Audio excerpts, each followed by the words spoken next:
right, everybody, welcome back. We are here. We are live. We're ready to go. Welcome back. We Episode 3. Episode 3. A lot has happened in the past week, and we did a little meetup on Monday night to try and figure out what we were gonna talk about this week, and we uh, we talked about. We're like, yeah, we know a lot's gonna happen within the 3 days between Monday and Thursday. So, and as we expected, a lot has happened. So, yeah. Do you want to just like jump right in and Yeah, start let's with what do we it. got? So, I guess the first big thing to talk about is the peace treaty. Like peace treaty. How that's going? What have you seen so far? I have seen. Well, I know some hostages got released, and I've also seen. What's the word I'm looking for? Pushback on both sides, we'll Mm. say. Yeah, I mean, so I've seen like accusations on both sides. So Israel accusing Hamas of violating the ceasefire because They just. so initially I saw that Hamas was not releasing the living hostages fast enough for them, and then it became so the remains of the dead hostages. Hamas does not have all of them in their. They don't have all of them currently because some of them are buried under rubble, right? So, Mm, and then reporters that were working within the negotiations and reporting on them have said that Israel knew that Hamas was going to take time to find all the remains, and they acknowledged that and were like, "Yeah, we know it's going to take some time." But then after, so, when it's actually happening, they're like, "Oh, like you're violating the ceasefire. You're not giving us back everything," you know? yeah, so you think they're just hoping and waiting for someone to spark the fire? I mean, I think we already know that reports. There are reports in Gaza of continued artillery strikes. People have been killed.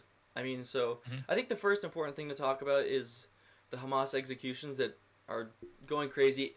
All the pro-Israel people are reporting on them, reposting the videos all over social media, right? So I think it's important to Hmm. kind of not clear the air, but kind of give my knowledge of the situation. Um, what do you know about it? Let's start with you. What do you got to say? Uh, well, I mean, you saw the video. I saw most people saw the video of the public executions there by Yeah. Hamas. So I know, what was it? Uh, Hamas was given permission to go after the people that wanted the war to continue. Was that what it was? So, and this is according to Trump that Hamas had the authority to suppress rebellion. He said that. He said that he acknowledged that when asked by reporters. He basically said like, "Oh, we know that they're doing this," and that was agreed upon. I guess it probably gets to a point of like, at what level of aggression is it like, okay, this is not what we agreed upon. Like this Yeah, is, it's and too far. I mean, They're clearly oh, making an example out of do I, them. do I have an article here. I guess I can pull it up. Yeah, So pull it up. yeah, we'll pull it up. Make sure your camera actually works. The freaking browser doesn't work. Hold on a second. We're gonna get this to work because it didn't. We thought we worked out all the technical difficulties. See, it's like you do that and then you go to actually do the stream and the stream's like, I'm just I don't know. It works in like the preview, but when you actually stream, it's like no. Okay, so it's working now. So I have this article from the Guardian. Hamas deploys armed fighters and police across parts of Gaza. So basically, this article explains that there. This is kind of, you got to think for yourself a little bit here and take everything with a grain of salt, because it's really like Hamas and Gaza that is making the claim of collaborators and traitors. And in this article, it names a few groups. Um, I think that's so. There's how do I say Yasser Abu Shabab, of the popular forces. That's an Israel-backed militia in South Gaza. So it's like Israel is funding militias within Gaza to either um, kill Hamas fighters, kill Palestinians, or take control over the territory in a militia in a way that a militia can. So there's also in this article there's links to ISIS-backed militia or at least ISIS-affiliated militia. I don't know. Yeah, I did see that as well.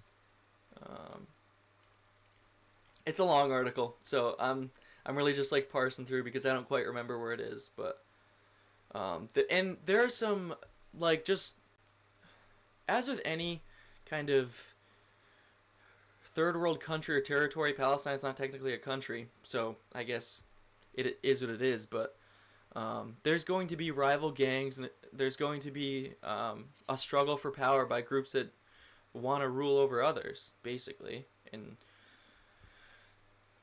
whether they're being funded by Israel or not, if they're trying to force Gaza into a situation where they're technically violating the ceasefire, would it not be acceptable for Hamas, the current governing body of Gaza, to suppress those actions?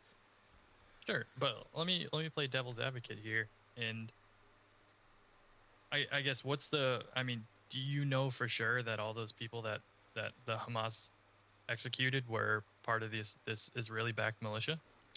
No, and that's definitely something to take with a grain of salt because it's kind of their claim. And it's like, well, are you going to trust their claim? Not necessarily. But are you going to trust the claim by Israel that they're just murdering civilians on the street? I don't believe that either. That doesn't make sense because if you're Hamas, that's not going to like look good for you. If it's found out that you're murdering civilians on the street and it's reported by groups other than just Israeli media, that's not going to do anything good for you as a group that's already losing power and on the outs. Yeah, I guess that's what I was going to say. Is I guess you have to think about which group wants this war to end the most. So, and I think there's a clear winning side here. Yeah, I mean, you have a group that's it's called if like anyone has incentive to keep fighting, I think it's Israel. Yeah, they have land to gain, and this yellow withdrawal line. There's been Palestinians have been shot by Israeli forces, allegedly for crossing this line to try and get back to their homes. Now I'm not that informed on whether or not that's Palestinian civilians trying to cross the line to go back to their homes is like a violation of the agreement, but like the yellow line cuts off like half of Gaza. I think it takes more than 50% of the territory and keeps it in the hands of the IDF for this phase, right? This withdrawal phase. I mean, who knows what's going to happen in the future? There's claims on both sides of the ceasefire being violated already. So it's like, what's going to happen in the next week? It could just be, and then I want to pull up this picture. So Trump tweeted this. Oh, is this not going to load either? That's great. Okay, I'm just gonna read it then. This is. Yeah, go ahead. This is aggravating.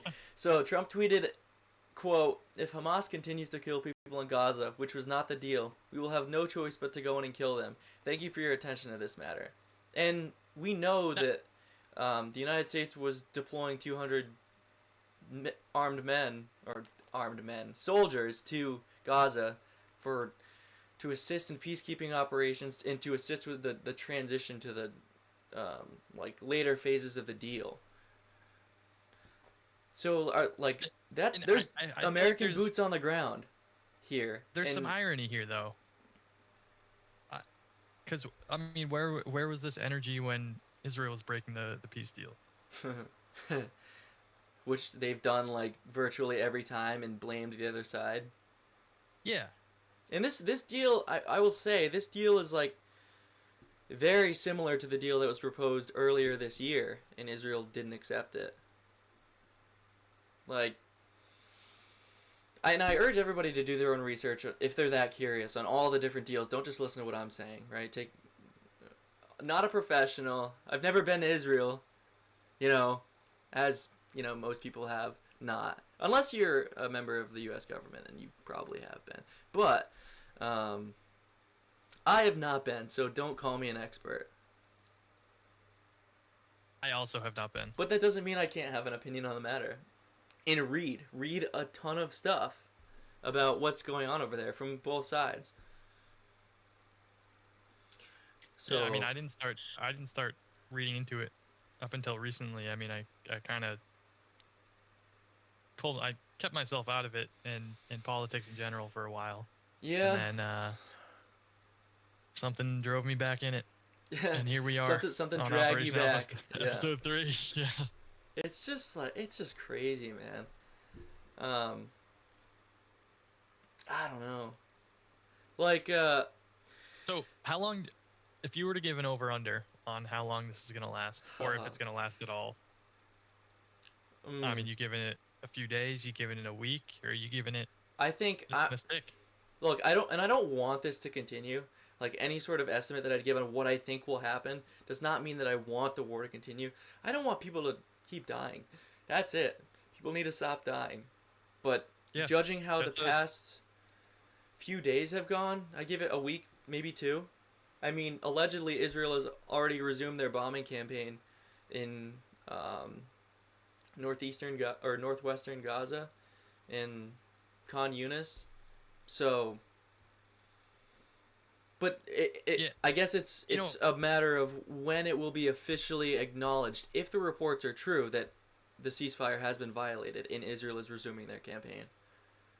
Yeah, I gotta be honest with you. You may disagree with me on this, and as much as I think he's certainly, well, obviously on his side here, but I do think President Trump does have interest in mind to just stop people from dying.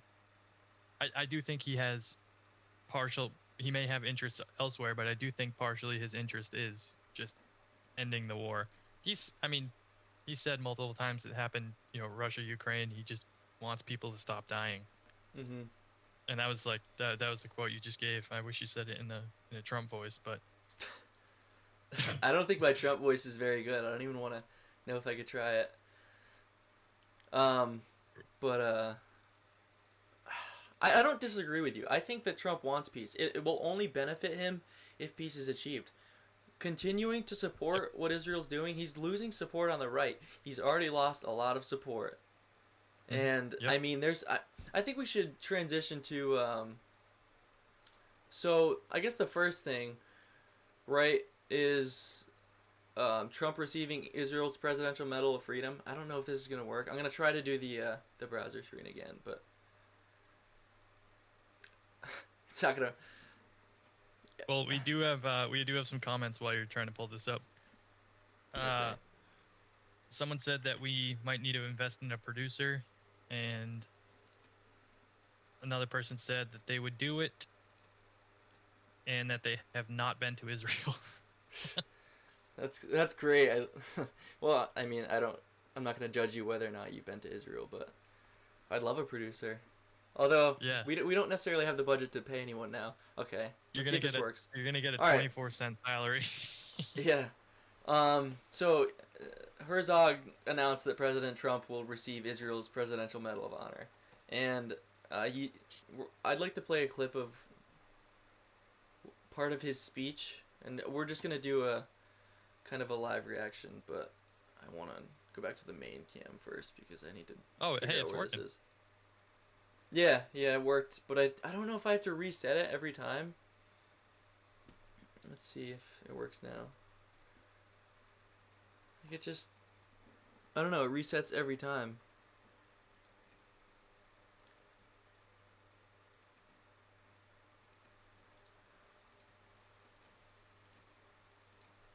Well, let's see if this works. Alright, let's just do a live reaction to this clip. Yeah. Sure. I know that they kept promising. I never understood it until I got there. There was a lot of pressure put on these presidents. It was put on me too, but I didn't yield to the pressure. But every president for decades said, we're going to do it. The difference is I kept my promise and officially recognized the capital of Israel and moved the American embassy to Jerusalem.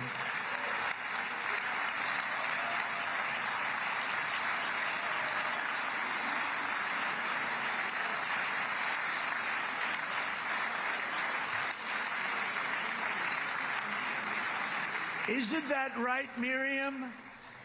Look at Miriam. She's back there. Stand up, Miriam. Stand up.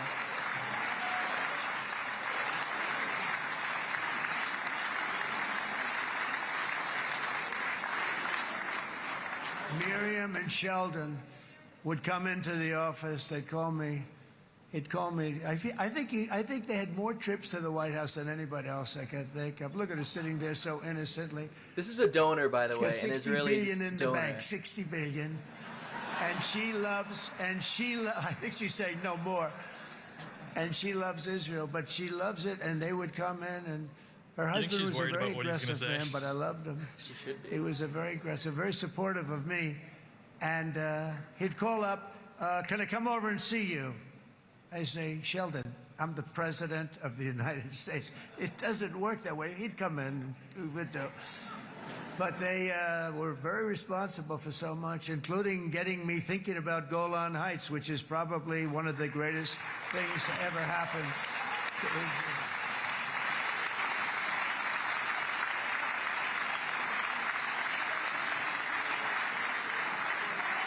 Oh my gosh, she looks wretched, I must say.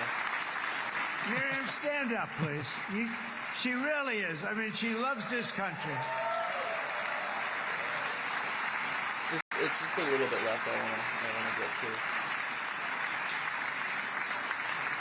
She loves this country. Her and her husband are so incredible. We miss him so dearly. By this country, he means Israel. But I actually asked her, I'm going to get her in trouble with this, but I actually asked her once, I said, so Miriam, I know you love Israel. What do you love more, the United States or Israel? She refused to answer. That might mean Israel, I must say. We love you. Thank you, darling, for being. She refused to answer. And this is so she gave him $100 million for his 2024 campaign. The donors that called him the most lobbied him to move the U.S. embassy from Tel Aviv to Jerusalem, lobbied for him to recognize the Golan Heights as official territory of Israel and not Syria, which Israel is occupying against international law. These people. You see an issue with? Go on before I rant. Do you see an issue with a donor of that size being more supportive of a country like Israel? Yes. Again, I know they're an ally.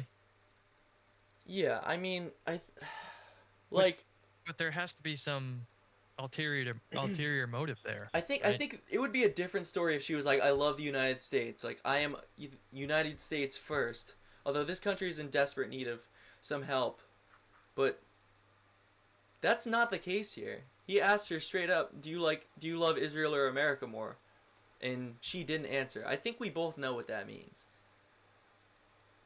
Well, yeah, I mean, like you're it's like the answer was the foreign US, you would've said interference it. basically, and just a little bit of money, and he immediately like, okay, I'll do anything for you. I'll move the U.S. embassy. I'll recognize the Golan Heights, and then her husband Sheldon Adelson died, but he said he served in the U.S. military, but he has said in the past, and this is not a direct quote, it's kind of paraphrasing, but that he wishes he had served in the IDF instead, and he forced his son to serve in the IDF. Where do your loyalties lie?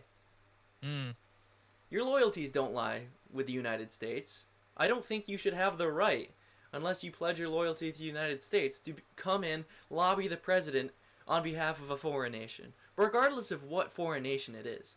But this is like the most egregious example. Well, is there a foreign nation that would let us do the same? Probably not. I doubt it. Say we tried to go over and lobby China on our behalf. You think that would work? I don't think that would go over too well. Like, well, so I guess it's like a question of what our interests would be in lobbying countries that aren't a major power. So if you go and lobby countries with a relatively small GDP, it's like it's not helping you that much. Like you could lobby leaders of foreign nations to try and invest in your military without giving them U.S. tax dollars, right? Sure. So I think it's not entirely impossible, but I just don't see it as prevalent compared to this egregious example. Like it's insane to me. I want to play the other video too. You remember the other video Yeah. We're gonna do a live reaction here. This is also crazy. So this is something I've saved to Twitter. Let's see if this actually works. Okay, not gonna work. But where's our producer?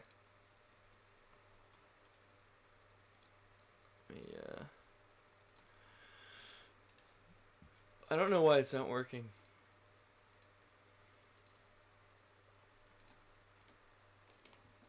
Alright, so this is current U.S. Ambassador to Israel, Mike Huckabee, performing a parody of Sweet Home Alabama, titled Sweet Home Yerushalayim. Alright, let's listen to this. And your ears may bleed from this. I'm just gonna warn you right now.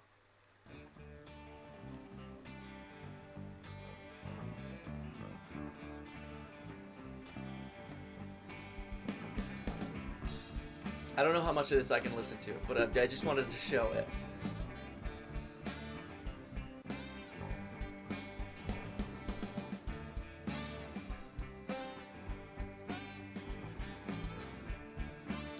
So I believe that guy, I don't know, one of the former U.S. Israel ambassadors is here. Just 2 days and we are through. Then we start from the beginning. Hashem's holy words begin anew.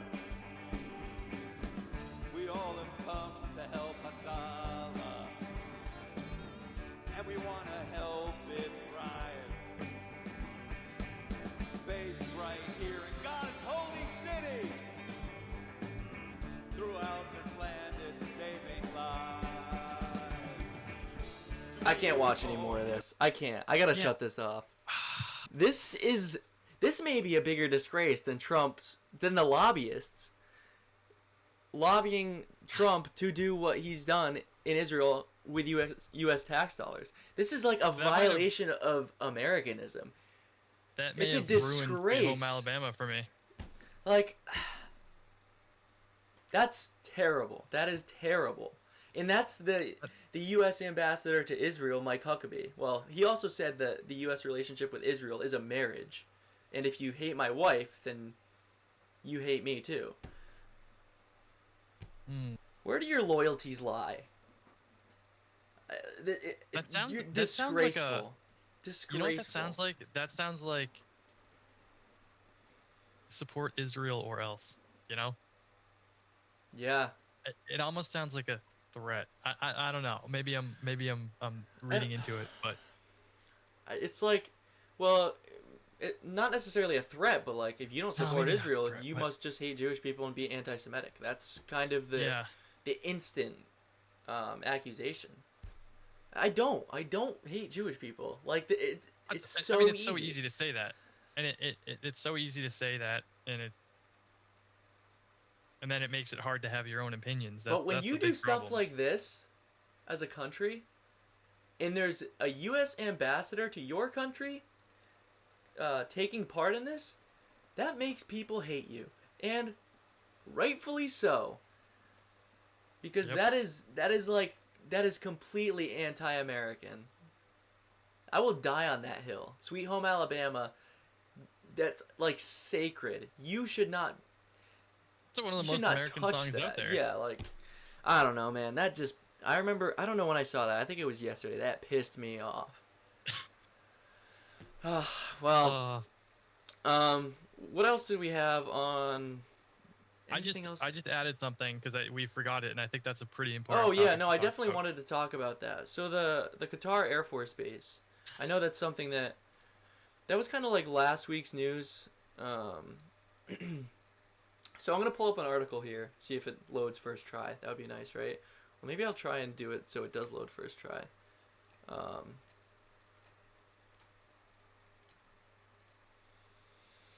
okay, we can see it now. So this is, as you may have heard in the news, the U.S. said that they're going to establish a Qatari Air Force facility in the United States at the Mountain Home Air Base in Idaho.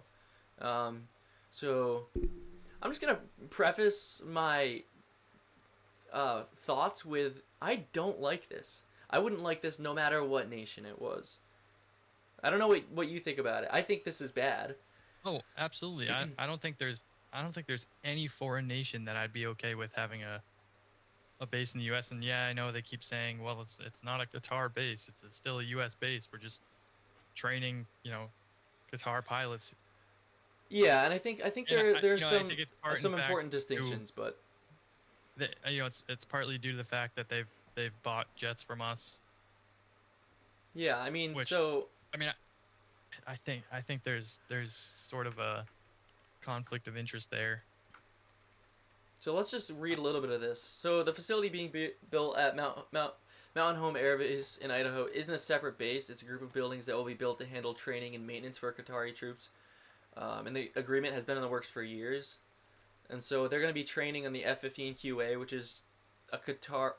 It's like an F-15 built by the United States, but it's kind of like the technology is lessened so that they can sell it to foreign nations, basically.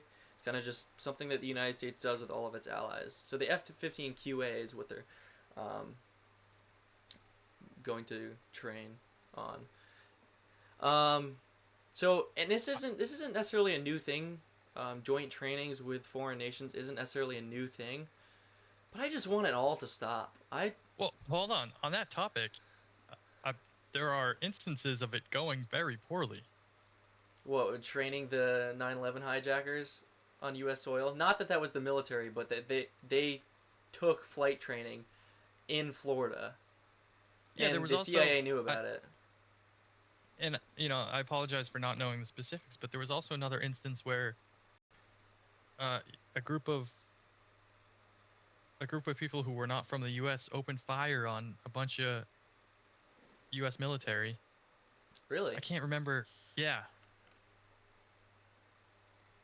I don't remember when it was or where it was, and that's on me. But I just don't see this going right. And I guess once you allow this one time, and it cools off, and everyone's like, okay, you know what, this is working. What's to stop it from going again? And then it's only 2, and then it's only 3. Yeah, and then it just like you just extend it out as far as you can. Yeah. I mean, I think something that's important to note is I believe that Qatar is paying for this. As much effect as that can have, it's not being built with U.S. tax dollars. Correct me if I'm wrong in the chat, but No, I believe you're right. Qatar is covering the cost. you're having foreign entities train on U.S. soil in U.S. It's the airspace. principle, yeah. And their claim is that the airspace around Qatar is just so contested that it's hard to do any sort of large scale flight training, which I guess, but that doesn't mean you come and train on U.S. soil. I'm sorry, I don't agree with that. That is not America first, in my opinion.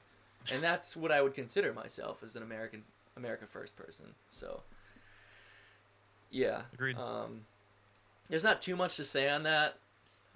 Hegseth announced it, and it's like, I know that Qatar is an ally of the United States, but I don't know. I don't like it. I'm gonna leave it at that, I guess. Opinionated. Think Yeah. what you want. Yeah. Do you want to talk about Venezuela? Sure. So I think there was a big development about Venezuela. So there was an article put out in the New York Times, and it was, well, I don't pay for the New York Times, So Oh yeah, I tried to open that it's article kind of as like well. And paywall. But let's see if I can read the headline. I just threw the link at the chat GPT and had it grab a summarize it for screenshot me. of it. Um, Oh yeah. it won't even let me. Anyway, so basically, it won't even let me read the title. It just throws up the paywall. So basically, the New York Times reported that there was a proposed agreement from the president of Venezuela to align with the United States in terms of their economy and favor United States-based contractors in just the United States government versus China and Russia going forward, so that they could be on the same track as the United States, and because as we know, the United States is threatening military action against Venezuela as we speak. Oh, we've already kind of done I stuff, think it was right? yesterday or today they flew B-52s into airspace near Venezuela as like a not a threat but like a show of force kind of. They flew 3 B-52 bombers close to airspace that in airspace that Venezuela monitors, but it is not directly Venezuelan airspace. I should clarify. So, and I'll just source this. I get a lot of my articles from antiwar.com, so if anybody's curious about any of this foreign policy stuff, I would encourage you strongly to look up antiwar.com every single day, new articles. I think I said that last episode too, but a lot of good stuff in there. So I had ChatGPT break some of this down for me, so I'll just read it off of here. I don't necessarily need to share the screen, it's just text. So Venezuelan officials led by Nicolas Maduro offered the U.S. very significant concessions to try to ease tensions. The offer reportedly included opening up all existing and future oil and mineral projects to American companies. It also included redirecting Venezuelan oil exports from China to the U.S., giving preferential contracts to U.S. firms, and cutting contracts and energy with the mining sector with Chinese, Iranian, and Russian entities. And you know who... The U.S. government rejected the proposal, according to this report. And you know who was the power that vetoed it? Marco Rubio. Funny enough. Warhawk at heart. They want regime change. They do not want to make a deal. Oh, he's a communist, he's a socialist, he needs to die, and we need to prop someone else up to take his place. And because, we just like war. It's fun. I'm sure that Marco Rubio probably has ties to the defense industrial complex so that, he can get a little kickback when they make more weapons to do this thing. But as we know, the U.S. military presence in the Caribbean has been increasing. I believe they have about 10,000 U.S. troops stationed in the Caribbean or on deployment in the Caribbean currently. And I think they've struck 5 boats so far, allegedly, claiming that they're narco-terrorists. The last one that they struck was just sitting in the water. Well, yeah, that's what I was talking about with the military And action. I will clarify, they have not provided Congress with any evidence at all of these suspected narco-terrorists actually possessing drugs. Do you support this deal? The deal? The proposed deal? Yes. The proposed deal? Well, why wouldn't you? I don't care who the leader of Venezuela is. I think that is such a good deal for America. I think it's going to be far worse what we get out of anyone that we prop up. And the cost of human lives, American soldiers going in there and dying so that we can prop up a leader in a foreign country? No thanks. It's not for me. I guess you just, again, playing devil's advocate, do you see any potential issues or conflicts breaking the contracts with Russia, China, Iran? Yes and no. So Russia is a huge oil producer. So if Iran and China and India and the countries that are currently aligned with Russia, in a sense, in terms of oil exports, if Venezuela all of a sudden starts to align with the United States and prefer the United States for oil sales, I think that it'll just increase Russia's production, honestly, and force these countries overseas to buy more from them, which the United States doesn't want because they want the Russia-Ukraine war to stop, and those sales of Russian oil are helping Russia, but Hmm. and no matter how much the U.S. sanctions them, it doesn't actually do anything. The Russian economy still survives, so they're not really as weak as the United States thinks. Um, so the opposition leader is Maria Corina Machado, is who the United States wants to support to take over Maduro's spot. So when he's ousted, killed, um, that's what they want to take over. In Trump's previous Allegedly. administration, it was Juan Guaido. They had put a bounty on Maduro in his previous administration as well, but now it's Maria Machado. She won the 2025 Nobel Peace Prize, so I don't know exactly for what, but I believe that she nominated Trump, or she like dedicated her prize to Trump. You know, whatever. I don't know much about her. I don't either, So but I know can't that that's speak on- who yeah. the United States wants to take power. And also, I think this just came out today that Trump authorized covert operations against Venezuela. So he authorized the CIA to go in there and do what they will do. I can even pull up the article if need be, because I feel like that might be important to I don't know, show before I just make that baseless claim. But yeah, what are your thoughts on? So you gave me the devil's advocate of, do I think that? I don't even know if I answered it. Ask your question again? Yeah, my question was, do you see any potential issues or conflicts with breaking the contracts between the U.S. and China and Russia and Iran or Iran? I And guess I did answer that. yeah, you did answer that. I do you think it could cause any conflicts between those nations and Venezuela? Or do you think that's a fear of Venezuela? So, I guess I, I don't think that would make Iran go and attack Venezuela and be like, keep selling us your oil. Like that's more of a diplomatic relationship, Yeah. and an economic relationship as well. So I don't necessarily think that Venezuela all of a sudden selling to the United States. And that doesn't mean that they would necessarily not sell to Iran, Russia, and China. It just means that they would prefer to sell to the United States. It would be cheaper for them, realistically. The United States would Yeah. probably buy so much from them. And there's So- also, I think something else I wanted to mention here. There's something about gold as well. So that's included in the Another question for you. the mining and sector. you know more about the Venezuela issues than I do. Explain to me. So, who from Venezuela is brokering this deal, or trying to, at least with the U.S. And then, I guess I don't understand. I don't understand if we're trying to take out the leader of Venezuela.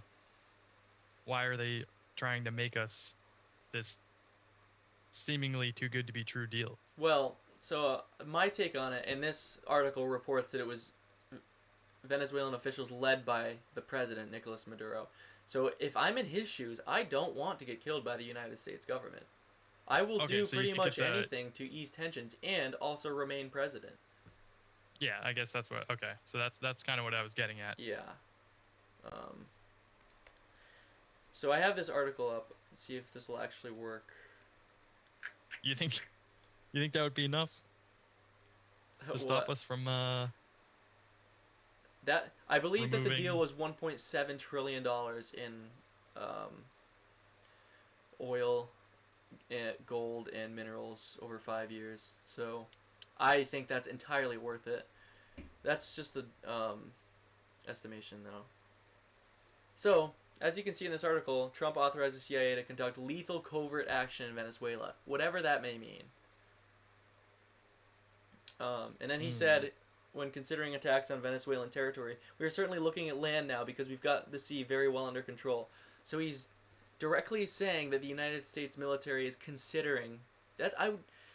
So that could mean a plethora of things. That could mean drone strikes, aerial strikes from tomahawks from ships, submarines, whatever.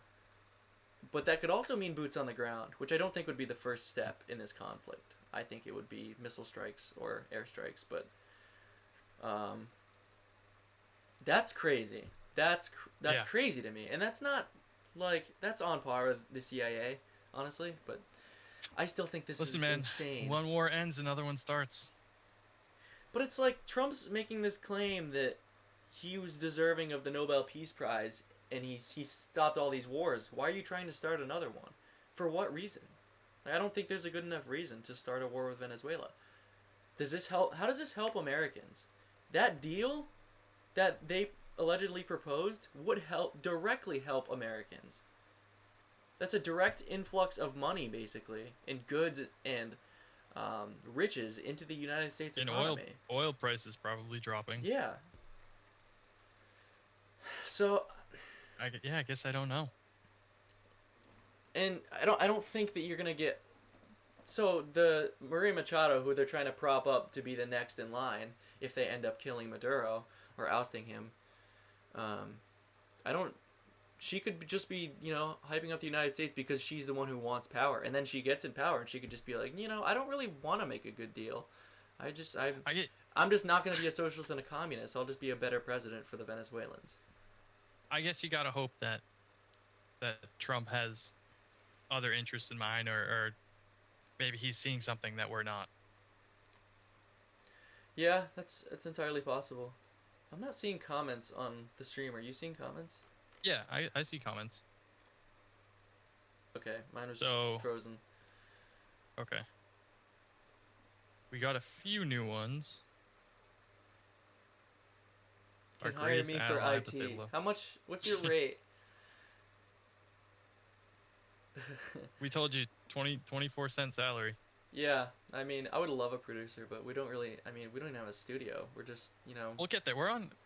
Realistically, we're on episode 2.5 right now. Yep. But yeah, so I don't know. We can move on from Venezuela. Everything's pissing Okay. me off. I think another important thing, another thing that's happening in South America that is very important is I don't know if you've heard about the Argentina bailout. I saw that, and I tried to do, because I didn't know anything about it. I tried to do a little research on it before today. Where'd my... Okay, so I have an article here. Let's pull it up, see if it works. I have to do Yeah, this thing and I reset it every time. So, I guess I'll give the brief summary of what I know is we basically lent, was it $20 billion to Argentina because they're struggling economically. And then we basically hinted at throwing another 20 billion under specific stipulations that their economy grows and they can sustain it. Yeah, after the fact. and the United States is supposed to get some sort of kickback when their market And yeah, that's why I said lent, rebounds. because I think the intention is that it gets paid back one way or another. So, Yeah, go ahead. You go. in this article, just the first main paragraph is, so Treasury Secretary Scott Bessent told reporters at the Treasury building that the United States is working on a $20 billion facility that would be adjacent to the $20 billion in credit that they already gave, or that they already approved for Argentina, for the economically fragile South American country. So the aid is intended to salvage Argentina's collapsing economy ahead of the country's October 26th midterm elections. So that vote will determine if the current president, Javier Milei, will maintain the ability to pursue his cost-cutting agenda. So I don't know if you remember any of the hype around Milei when he first was elected, and he had the chainsaw, and he's it's kind of like a similar Doge type thing. Oh yes, I do remember that. But I don't think it worked. I don't really. Well, it doesn't seem like it it. doesn't. It's obvious. If It's this like is, this if is this is evidence the that it's bill not that's going working. on here. Yeah. So So, and then I all right. saw a video recently, and this is very centered around um their farming. So from my understanding, China has a big interest in Argentina in their soybean production because the United States puts such high tariffs on goods exports that China is now choosing to buy from South America. Like Argentina is a huge soybean producer. It says here the U.S. will likely need a bailout of its very own. American soybean farmers have been pummeled by Trump's tariff policies, which have ripped the Chinese market from their grasp. However, it came to light that Argentina had replaced the U.S. as China's top soybean supplier. And Scott Bessent told CNBC that Argentina-bound cash infusion had morphed into a credit swap line. So it's having its effects. The tariffs are having its effects. I think something that would be more worthwhile is to invest $40 billion in the United States soybean production. And whatever you give these farmers that are actively I can taking think of a lot of losses on things their we could do soybean sales. domestically. Yeah, with Yeah, I $40 think that billion there's a lot of right? things we could do. Yeah. Is- I mean that's once we get off of this topic, I think this is a great segue to get into some domestic issues. But I guess the main point that I find interesting on this topic is we gave a series of conditions of this has to be true in order for us to help out anymore. I guess how do you hold that accountable and how do you quantify that, right? Because one of them was build up enough of a stockpile to sustain themselves, right, without any additional assistance. Okay, well, how do you quantify that? Was there, from what I saw, there was no time put on there. It wasn't like, okay, sustain yourself for another 5 years or 10 years or indefinitely. Like, I understand that it's a credit, and it's supposed to be paid back. Right, but if they can't sustain their economy, we're never going to get paid back. Yeah, and then they're going to be like, okay, that $40 billion wasn't enough, we need more bailouts. And the $40 billion that you put into our soybean production didn't actually help us enough to get out of the hole that we had dug ourselves. Then what? It's just like... And that is... What? And that is why the U.S. is in so much debt. What the hell are we doing?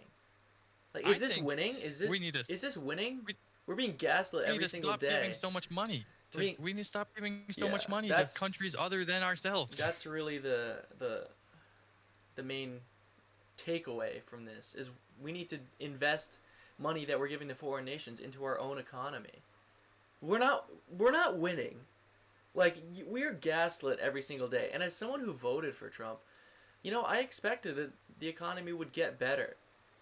For me, and granted, I don't necessarily live in one of the places that would be one of the first states affected by more favorable tax policy, but I don't think the country, middle-class Americans are not winning. No. From my understanding, grocery prices have not gone down significantly, if at all. Gas prices have gone down marginally.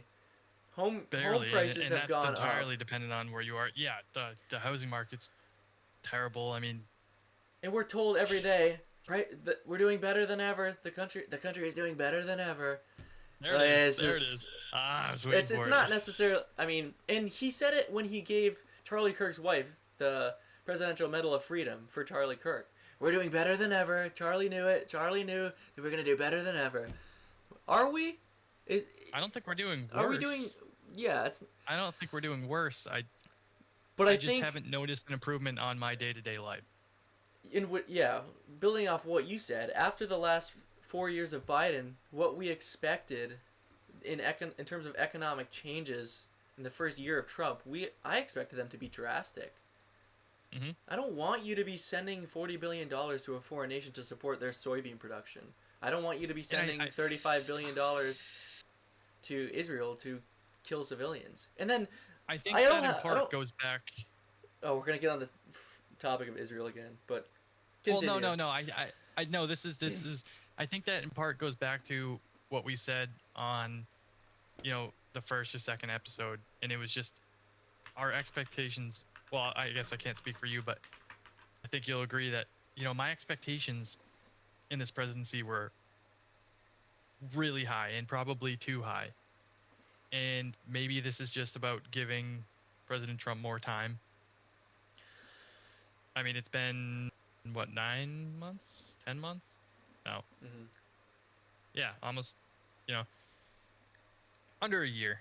And I, I see the light in things not getting worse despite us giving billions and billions of dollars to foreign countries. So maybe a time comes where we stop giving so much money away and we see the economy start to improve. I mean, I don't think I completely attribute the plateaued economy on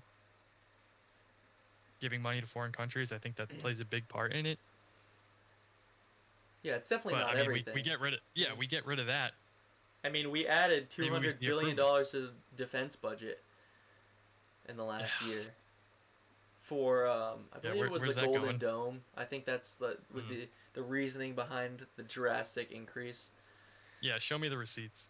Yeah, I mean the Defense Department is the biggest source of economic fraud in the U.S. government every year. So, but it's just I'm sick of this, man. I'm sick of this. When are we gonna? And Trump campaigned on being the America First president, right?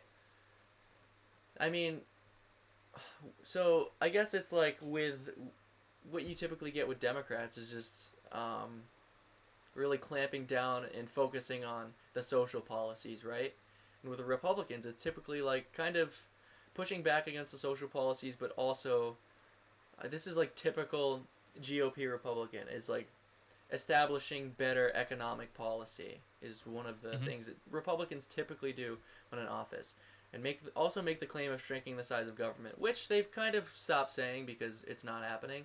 But instead, both sides just give your money away to foreign nations, and you have no say in what happens with your tax dollars, and they just continue to tax you more, and you are the ones who reap the economic effects of it, and they don't basically.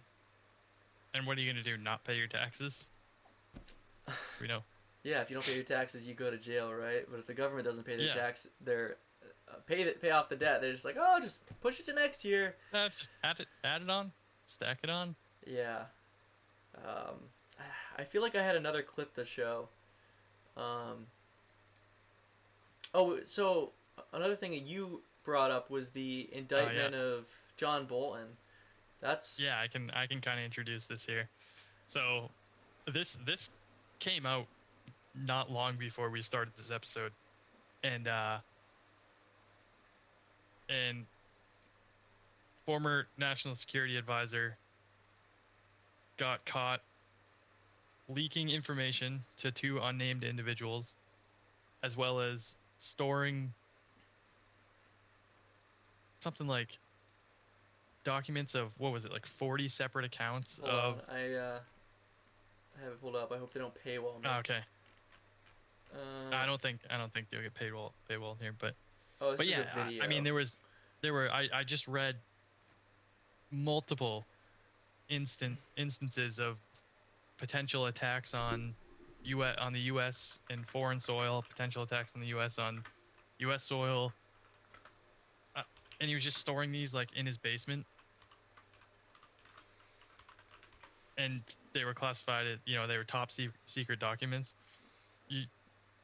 You can't do that. Okay, I got it here. So, a federal grand jury in Maryland indicted him on 18 counts, 8 counts of transmission of national defense information and 10 counts of retention of national defense information. So he was indicted under the Espionage Act. That's crazy. So the FBI in August seized electronic devices and paper documents. Of course, his attorney denied any wrongdoing and saying that the materials are from his personal diaries. Each count could carry up to 10 years in prison, but I'm sure actual sentencing is... Watch him get a freaking pardon, dude. That would be crazy because he was a former Trump guy. And I mean, Trump has criticized him after that administration. He's saying like that he shouldn't have It would be a appointed John bad Bolton. political move to pardon him, though. It would. I feel like he's already losing support with all the stuff that's going on with Israel, Yeah, with that I don't. Venezuela. This Argentina thing is not going well either in terms of support. Well, I mean, I don't I see guess- anybody I saying guess- that's a good thing. Aside from impeachment, yeah, I mean, what does Trump have to lose? Unless Yeah, he wants I to run mean, again in 2028. I think- But listen, I want to preface this by saying I still support Donald Trump, and I don't agree with everything. I do agree with some things, and I obviously still want it to succeed. I know it kind of sounds like, we're just shitting on Trump, but any president doing these things, I would be shitting on him, and I, again, still support him, still want him to succeed, voted for him. If there was a if there was a bad enough candidate running against him, I'd vote for him again. And I don't know about you, but I mean, so I do want him to do well. I did vote for him. I don't want my vote to be like, go to that waste, was yeah. useless. I just shouldn't have voted at all, right? But it's hard. You vote for someone that promises you everything on their campaign, and as someone he's now classified as a politician in my mind, you need to take everything that he says with a grain of Yeah. salt. But well, yeah. I don't let me, know let me what say this campaign too. promises he's delivered on besides closing the border for the time being and virtually stopping all border crossings. Yeah, let me say this. When I say I want him to succeed, I don't mean everything that he's doing I support. I mean, in general, when the president succeeds, the country succeeds. Yeah, I mean, like when Biden. I mean, we know what happens. Yeah, we know what happens when there's a, delusional, potentially dementia-ridden man in potentially. office, and I think we can all acknowledge that he was not sharp as a tack. yeah. What What was that? What was that? Some interviewer said to him like, "Oh, how strong is your mental state?" He's like, "Oh, it's strong." That's it. Like he's just like, I forgot what it's the quote was. strong. Yeah. Yeah. The Adderall is really doing the trick right now during this interview. He heard the word strong. It was like, just say the word. That's all I gotta Find do me a is just flight of say stairs to fall down, or actually fall up. strong. But I know that he recently got diagnosed with cancer, so I know Oh, I did don't he like really? the guy. Yeah.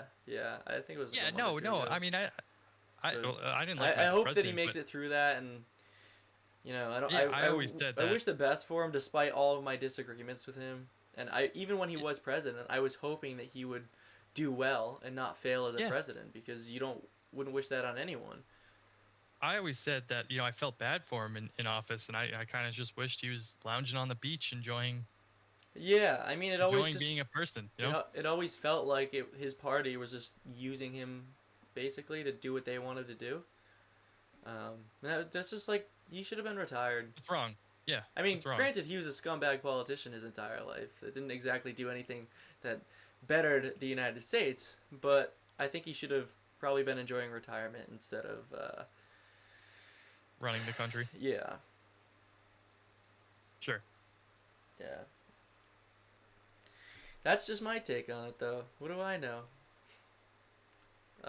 Hey, you want to go through a couple? You want to show this? Do you have a video that you wanted to show? I thought I did, but I don't think I do. Do you We do remember have a what couple comments. what I wanted to talk about? It was Yeah, so it it was was on the the- video of John Bolton, but I'm not gonna show it. Yeah, It's yeah. just, our greatest ally, but they love to meddle with everything in our Golt. Not exactly sure what that last word is supposed to be, but yeah, they do love to meddle with everything and related to our country. I think that was maybe Gov. Oh, G-O-V-E, government probably. Maybe government. Is Yeah, L probably near government. maybe No, L is not everything in near our the VE. government.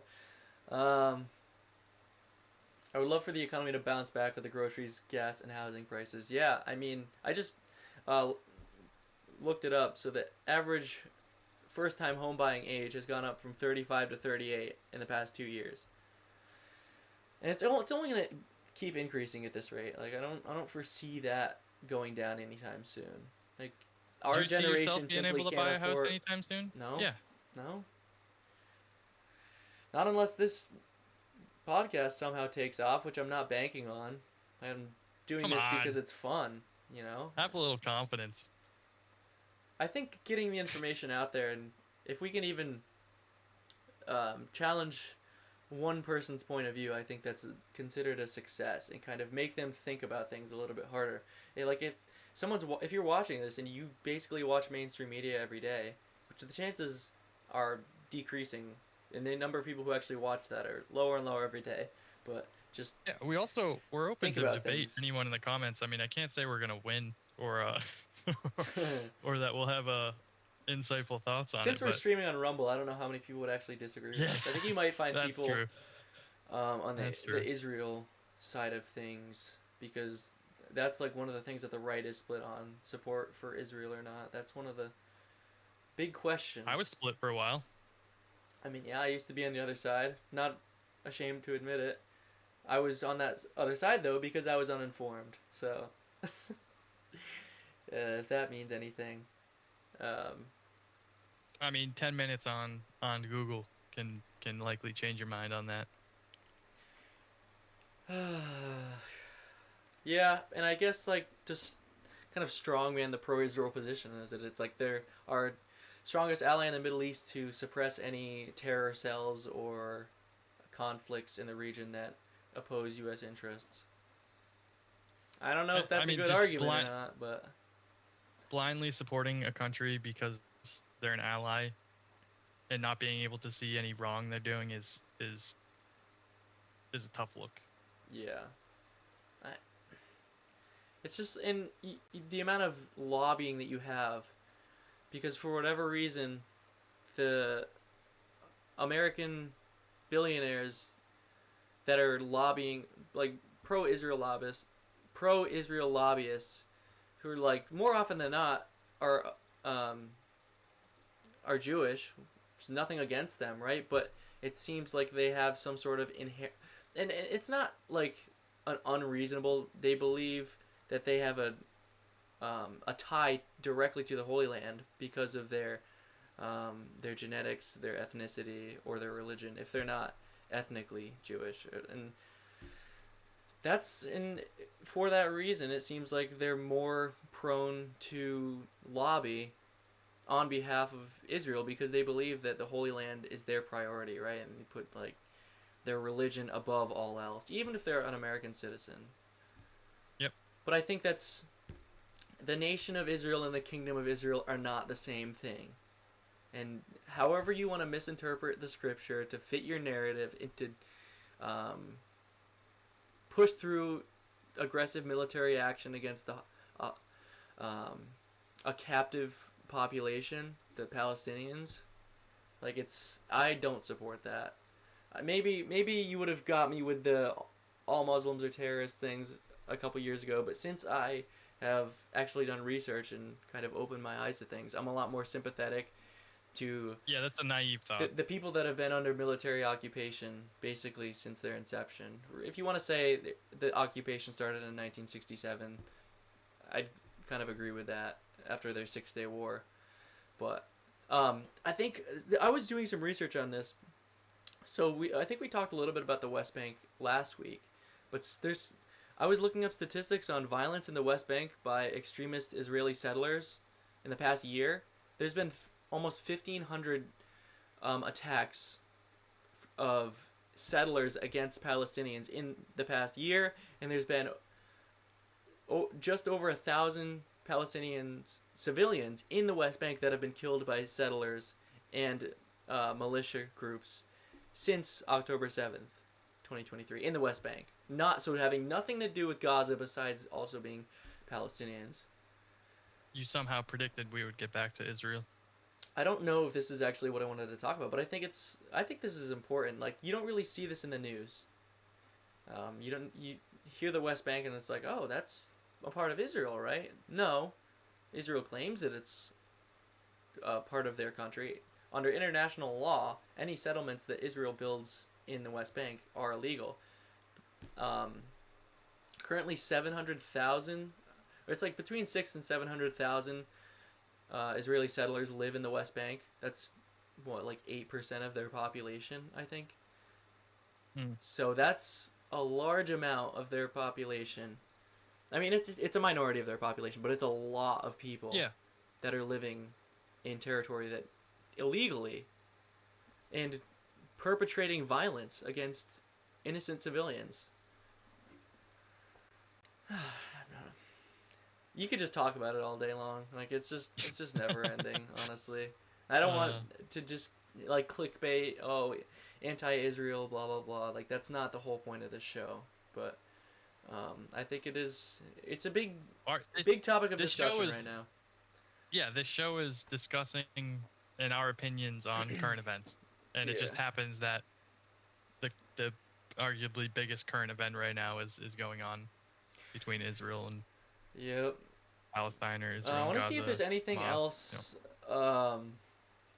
So, oh yeah, I talked about the B-52 bombers going over.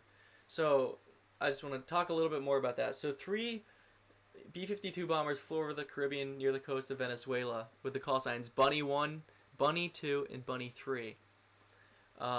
They flew into the, I don't know how to say this, Maikisha Flight Yeah, that's kind of Information cold, by the Region. way. What? Oh, The name of those, that's kind of cold. So they flew into the Maikisha Flight Information Region. So the airspace is managed by Venezuela for air traffic control, but it extends beyond the country's territorial airspace. So this is like a definite show of force by the United States. In my opinion, if the United States goes to war in Venezuela, a country that's, I believe it's bigger than Vietnam, it's going to be a Vietnam-like situation. Like I don't think that the United States has a clear victory there. Like boots on the ground, No. jungle warfare, It would be bad. it would be bad, and it's It gonna would just be lead to yeah. carpet bombing and napalming everything. So I don't know, man. Stop going to war. I don't think it is crazy to try and quantify the potential death toll of a war these days, because you go back to Vietnam, uh, Japan. Think about how far technology has come. I mean, you could have a war of equivalent size from a desk nowadays, which is crazy. You're Like you don't even need to you're be there. buffering a little bit. I don't know what's Yeah, going on here. your audio is a little weird too. I I think don't it's know if something it's with on your end or Discord. mine. I think it's Discord. Yeah. How do I sound now? Is it better? Yeah, it is better. Okay, I think yours is a little better. Is Oh, it looked like it was on my end. oh. Did you hear I what I think was the saying? stream just got just buffered a little. Oh. No, please repeat what you said because I kind of Sure. lost it. I was trying to focus on what Sure, you were saying. I was gonna say it's hard to quantify, and it's crazy to think about the potential death toll of a large scale war these days. Because you look back at Vietnam, you look Japan. We could arguably cause a war or be in a war of equivalent magnitude, from a desk. Like you don't even need to be there anymore. Yeah. The technology of war has certainly changed. But war never Do you think changes, that but the technology no does. war? Yeah, war doesn't change. Technology does. Do you think there's something? I don't know if it's wrong or immoral about not being present, like drone strikes or I know they've been a thing for a while, but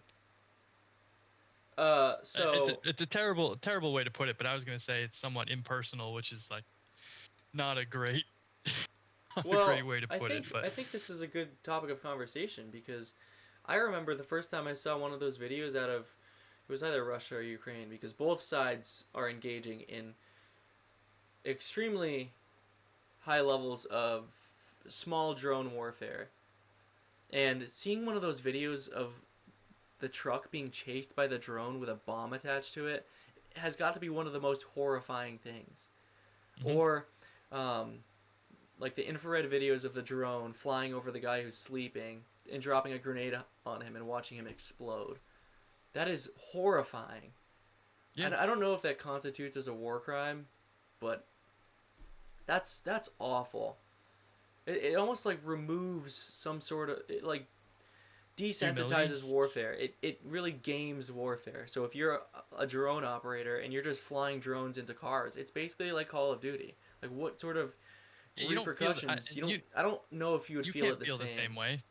Yeah. You're just seeing it through a screen. You're like, oh, I got him. It's not like, oh, I actually just had to shoot that guy and take his life because you wanted to take mine.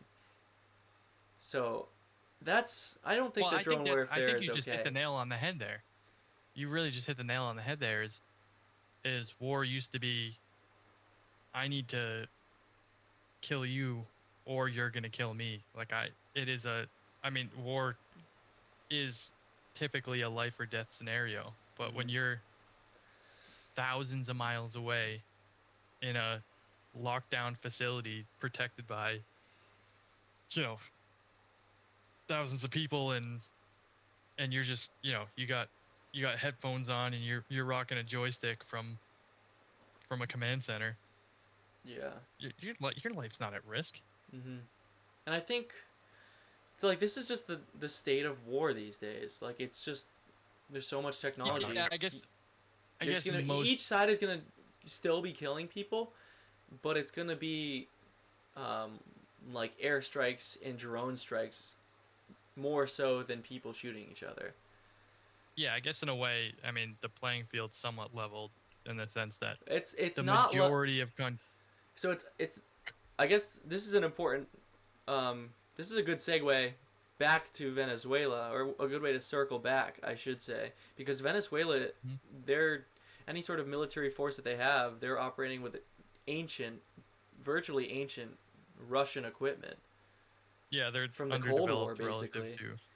Yeah. and they have a militia force of like over 2 million. And Listen, man, don't hate on the Kalashnikov AK-47. Thing's reliable. I'm not, and this goes back to this kind of supports my claim about how I think it would be similar to Vietnam. Vietnam had arguably far worse maybe not even arguably, far worse technology than the United States during the Vietnam War. But because of their knowledge of the territory, their tactics far better than the United States. The United States ended up committing so many war crimes and just like slaughtering people basically. And I think you're going to run into a similar situation in Venezuela. These people are going to just dig in if you end up with boots on the ground. You could just keep bombing them. You're not going to necessarily know where to bomb. But I guess we'll see what happens with the CIA. But if the CIA this is the goes worst in case and like scenario. I mean, hope this never happens. yeah, I don't want this to happen at all. But if the CIA goes in and has their president murdered or directly murders their president somehow, all hell is going to break loose, man. It's an act of war. I don't know if Maduro has like that much support where his military would go fight for him, but I think like he would have a next in line type guy that would fill his position and be like, okay, that was an act of war, and we're going to pursue aggressive military action as a response to you killing our president. That's not like it's not okay, regardless of whether or not he's a communist, a socialist, whatever the claim is, or that he's the leader of a prolific drug cartel, which there's not evidence of. A majority of the cocaine in South America is manufactured in Colombia and does not come through Venezuela. Fentanyl, as well, is not manufactured in Venezuela, which is one of the claims that they're trafficking cocaine from Venezuela laced with fentanyl. And I think there's a reason that the military has not provided evidence of this to the government, or to Congress rather. I mean, there probably isn't any. And if there is, I mean, I'm willing to change my mind. But I think that Trump posting these videos of some boat in the middle of the Caribbean getting nuked, just like, I don't know. and providing no evidence besides his claim that the intelligence Also- shows that these are narco terrorists. That's okay, buddy. Show me. Also, growing up, I don't ever remember seeing stuff like that. No, it's desensitizing, really. Like, what are you publishing this for? It's the guise of transparency without actually giving you the transparency that you desire to prove the claim. I think the hope is that most people aren't going to dig into it in the way that we're thinking about it. Well, yeah, I've seen videos in posts on Twitter, and people are like, "This is what I voted for," like suppress the influx of drugs into our country, which I don't necessarily disagree with. Right? I think I agree. that Yeah, the drug problem is absolutely, but- huge, and figuring out a tactical way to suppress cartels. I don't know if that what kind of military action would be involved in any sort of mass suppression of cartels in their drug trafficking efforts, but I don't agree with just blowing up a boat in the middle of the Caribbean unless you have clear evidence and present that evidence to Congress that is in fact a narco terrorist. Like, you have traced the person in their activities and the manifest for what's on board the boat, you know? Yeah, I mean, listen, like you said, maybe there is evidence. Maybe it's just, from a civilian standpoint, it just seems like a guilty until proven innocent kind of scenario. Well, it's like they're deemed as unlawful combatants. It's like extrajudicial the way that they're just executing them, basically. I don't know. I'm still kind of in the mindset of benefit of the doubt that I'm hoping that we do have Well, yeah, I hope that they're not just killing people indiscriminately. positive interest in mind. Yeah, you don't want to believe that we the United States would do something. Just give Venezuela more of a reason to push back against us, or retaliate. That's the word I'm looking for. To retaliate against what we're doing over there. Speaking of giving the country the benefit of the doubt, did you happen to listen to that episode that I sent you? Did you send it on text? Well, obviously I didn't listen to it. Where did you send it to? No, you haven't. I texted it to you, but I was gonna bring that up. But we can. Well, we can't necessarily save it for the next week. No, I know. You sent it on. What time did you send it? Oh yeah, John Kiriakou. Yeah, I did listen John to that. Kiriakou. Yeah. Oh, did you? Okay. Yeah, I did listen to that. So, I mean, that's right there. I encourage everyone to go listen to that Joe Rogan episode with was it John Kiriakou? Yeah. Is that how you say it? And I guess if you're constantly giving the country or our agencies the benefit of the doubt, this might be a wake up call. Yeah, they'll just put one of their agents in federal prison saying that he's leaking information to foreign entities. Well, he's out now, right? Yeah, he's out. yeah. He was in prison. But he lost everything. I mean, you listen to. I don't want to dwell on this too much because I'm sure the majority of anyone listening now may not have listened to that episode or probably hasn't. But you just listen to some things that our government agencies have done, and you just don't want to believe it. You just find it so hard to believe. And we talked a lot about this stuff on our old Spotify and YouTube episodes of the LSD trials and you just don't want to believe it. It's so hard to believe, not in the sense of, man, I don't think that happened, because once you read into it, it happened. It's more so in the sense of, I don't want to believe that happened. You don't want to believe that your government is capable of doing something that's just so incredibly wrong.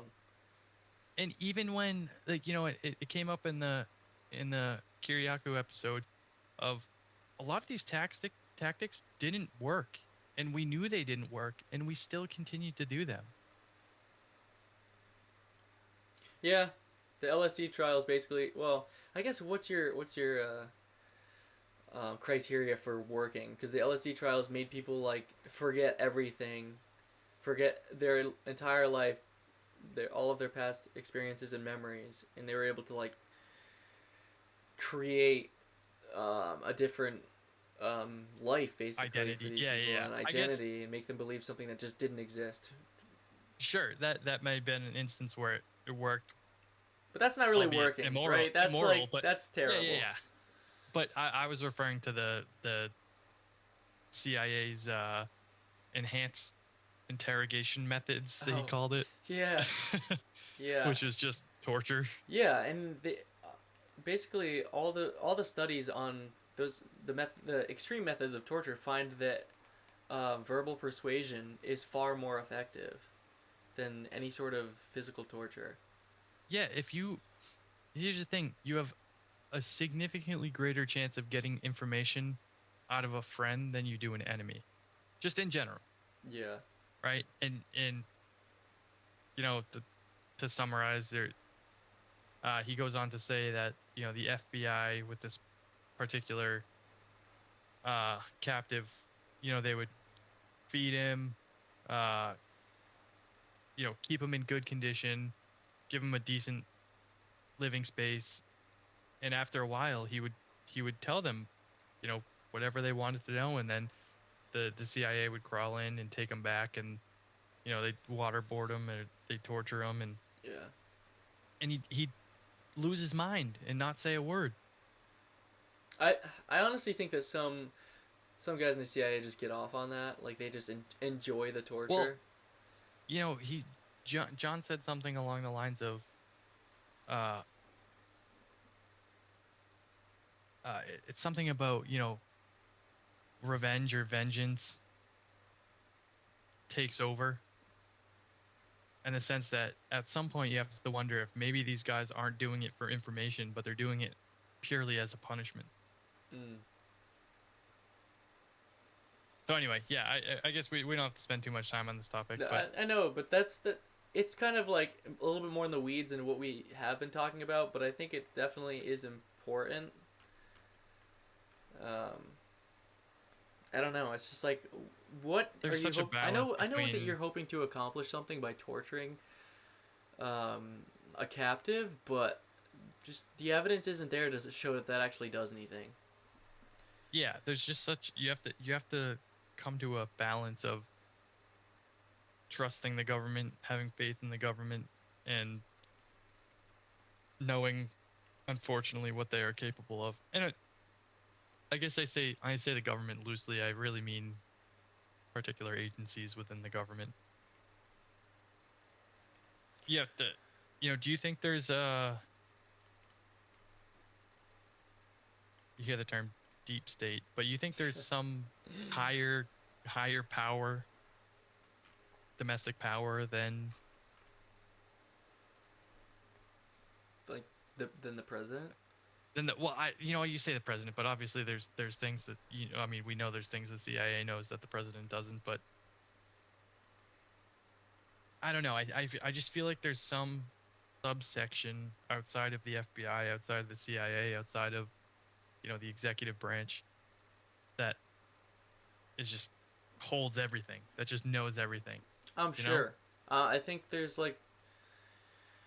always going to be somebody in the government that is pushing back against any entity that comes into power that is threatening their power. I don't think it's definitely not one person, but like a cabal of people Yeah. So that you just make you have wonder that that is consistent control, unelected. is everyone who's in office because they know, because they can be controlled? Does that make sense? I don't think so,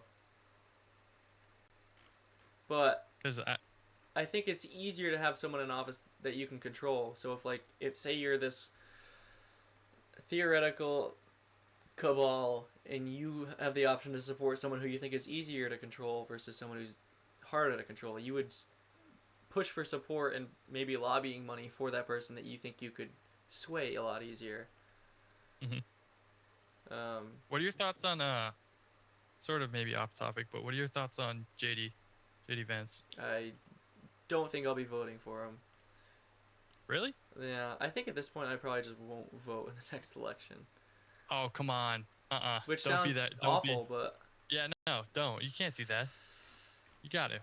JD is so entrenched in the Peter Thiel Palantir nonsense, dude. He's a shill for the surveillance state. He was propped up, kind of artificially, and he, like, in even in terms of him all of a sudden aligning with Trump. In the past, he compared Trump to Hitler. I think he's kind of just ponying up because he knows that he has the shot to be the next guy. I think that happens quite often in government. It does, and I don't think that I don't agree that that's a fair comparison for Trump, despite the disagreements with his policies that I may have. I think that all of a sudden now you know that this is a good opportunity for you to kind of be the next man up once Trump's out of office. Unless he's somehow critical of the United States-Israel relationship, I don't think he has a shot. I think whoever the Democrats have might have more of a shot because of the right being split. I know that there are people on the right that will not vote for a candidate that supports Israel. Like, it's you may find that extreme, but that is they just won't vote.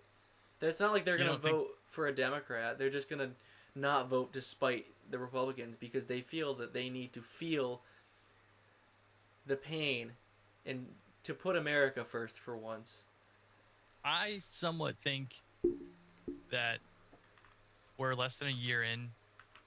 I think there's the potential for something to happen to gain the support back of the right wing that currently doesn't support him on the concept of Israel, or not concept, but I guess It's just the too mainstream right. The young right is not. I don't think that they're gonna be like our generation is not gonna be supportive of that kind of perspective. I don't think. I think it's still too early to say. I don't disagree with you there. Oh, okay. I know I've been looking at my screen. I'm trying to figure out. So I read this article it was on antiwar.com about Andriy Beletsky, one of the leaders of the Azov battalion. Oh, okay, here it is. So as of October 2025, Andriy Beletsky was promoted to the rank of brigadier general and commands the newly formed 3rd Army Corps. And he was promoted by Ukrainian President Volodymyr Zelensky on September 30th, 2025. So he's the founder and commander of the Azov Battalion, which is a group that aligns with Nazism and white nationalism. Whatever you may think of that, it's just like something to consider that the United States is maybe indirectly supporting. I don't know. I think I talked about this a little bit last year. He's 20,000 Ukrainians that want to fight for him. I'm trying to find some of his quotes. Yeah, I didn't know anything about this. Hold on.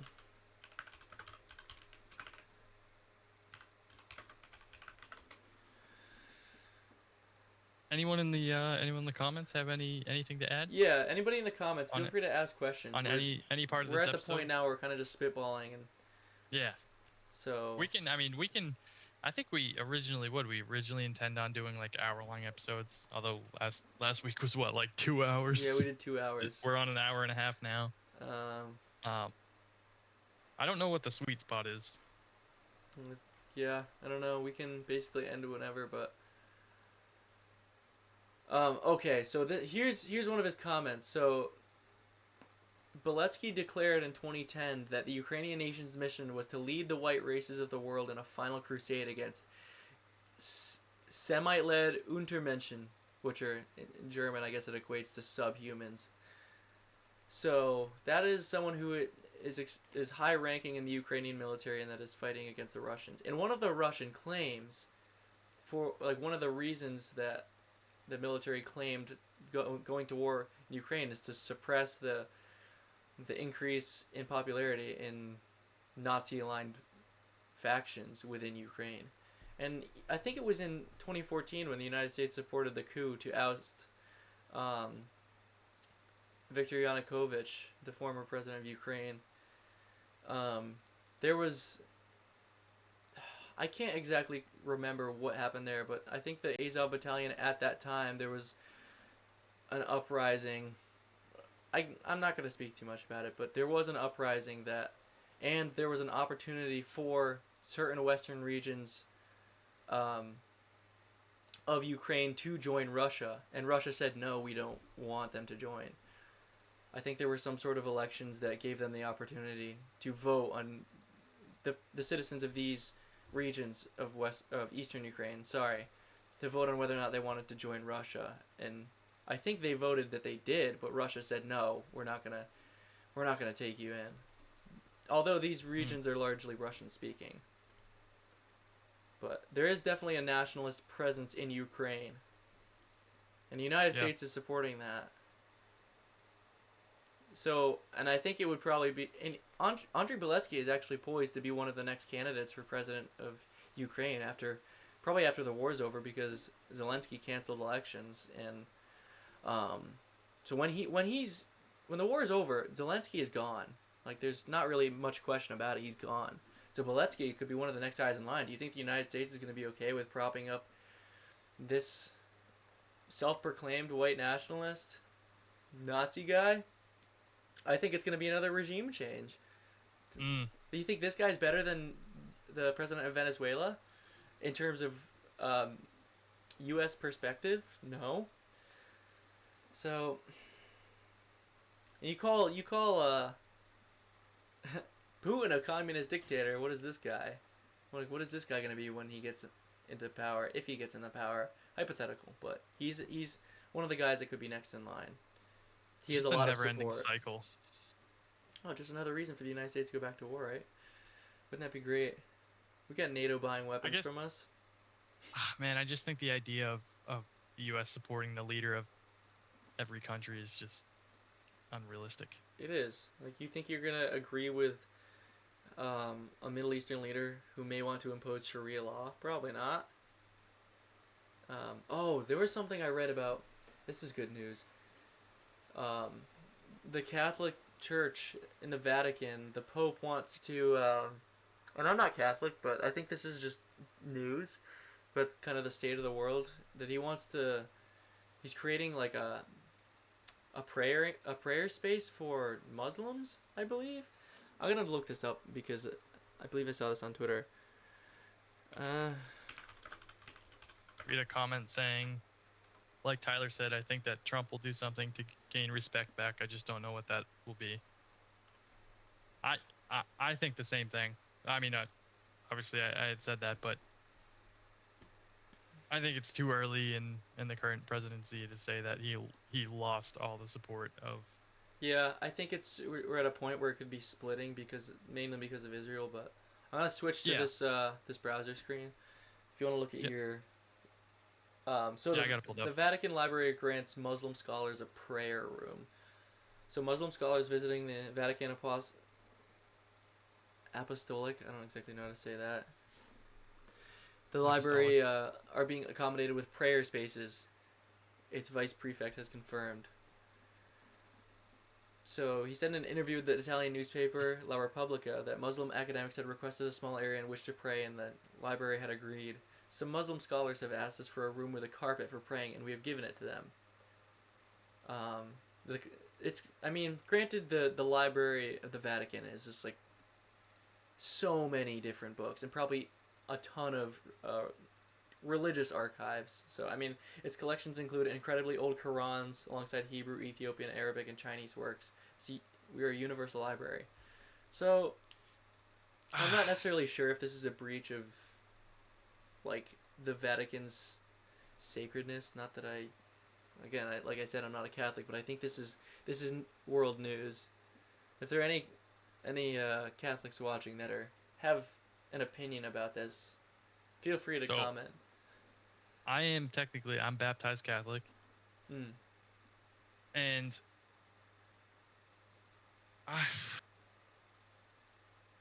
I gotta be honest, I don't know that I have an opinion at the moment on it. I think on one hand it seems odd to me. On the other hand, it seems like a very progressive 2025 thing to do. Yeah. I don't know. I guess we'll see what happens. I'm not gonna Yeah. be necessarily keeping my eye on this I specific story, but I think it is I don't know interesting enough for. about the yeah, I don't know enough about the Vatican Library to say. I mean, like you said, it sounds like it's a library of more than just Catholic teachings, but I don't know.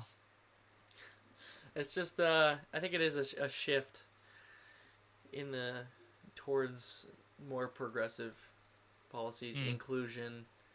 I think this Pope has been very critical about immigration in the United States and the policies that the president has enacted to try and mitigate that illegal immigration and deport people. Do you think that's the place of the Pope to say? I don't know. Uh, I don't know. I guess that's more up for Catholics to decide than Mm. me. But um, I think that Oh, a lot we of kind of people talked kind of about this. hold him in high honor. So Yeah. and kind of they really value and respect his opinion on things and expect him to be kind of. I mean, he's like the spokesman for the religion and for Catholics. So he's going out and I'm saying like there's a lot of conservative Catholics that probably don't agree with the stuff that he said, but I'm not going to speak Yeah, for I mean, we everybody. we talked about this. It wasn't on the podcast, but we talked about this with the fellas, the other day. Christianity in general seems to be, well, at least in my opinion, and maybe it's biased because I believe in Christianity, but it seems to be the religion of peace and peace for everyone. And like I said, love your enemy. Again, not saying Muslims are inherently enemies, but just in general, it's it's peace of all people. Do you know what I'm trying to get at? Yeah, yeah, and I think an important part of that conversation was just that there are members that like self-describe themselves as a follower of any religion and can do terrible things in the name of that religion that don't necessarily meet the true tenets of the teachings of that faith. Like, I don't know, if you're a Christian and in the name of Christianity you go and kill a school of, not necessarily a school, that's probably a bad example, but just Terrible like analogy. anything, kill a group of people in the name of Christianity because they didn't believe in the same thing as you. That's not what the teachings of Christianity say are okay. That's not acceptable. Like, you're going to hell. But they're gonna, like I said, they're gonna be members of every religion that do terrible things in the name of that religion. But that does not necessarily mean that they are actually of that religion, right? Hmm. If you understand what I'm saying. Absolutely, yeah. Like, I don't think a Christian who commits violent murder on somebody else is a Christian. I think that's a violation of the faith. Yeah. So, yeah, I don't know. That's just my thoughts, but You want to start wrapping up? yeah, we probably should wrap up. I think we're about exhausted on our topics for the day. We oh, unless you want to watch the Sweet Home Alabama rendition again. Is that how we should outro? Yeah, let's outro to that. I shut my Twitter off. Do you think it's funny how everyone still calls it Twitter? I don't know if I've ever heard Yeah, anyone I think call it it X. just flows off the tongue a little better. Do you think we'd get copyright striked if we played the actual Sweet Home Alabama? I don't know if we're big enough to. Never mind. Hold on, let me restart this.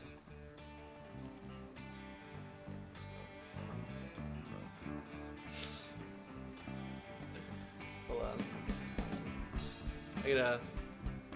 Oh, you want me to count? I'll count us out. Hold on. Yeah.